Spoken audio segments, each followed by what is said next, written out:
Bet vyras dėl ko atsitraukia? Jis nesupranta, kaip susitvarkyti su moters emocijom. Bet jeigu mes iš karto duodam veiksmą, kokio aš iš jo noriu, kad pasijaučiau gerai, jam iš karto yra aišku, nes vyrai yra problemų sprendėjai.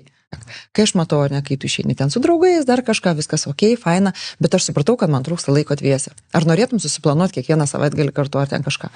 Aš dabar klausau ir va čia jaučiu, kaip, žinot, kaip būna ten durė į skaudžią vietą tau, kurio nors vietą, kur pas tave yra. Jis nežino, kaip įspręsti ir kaip padaryti, kad būtų gera, dėl to jinai turi informuoti jį, kas ją daro laimingą ir tada palikti jam atsakomybę, nereikalauti kažko.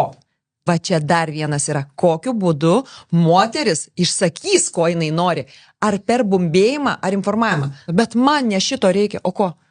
Aš norėčiau pabūti dviese. O kaip tu jam pasakei? Per nutilėjimą arba proto knisimą ir vėliau grįžai?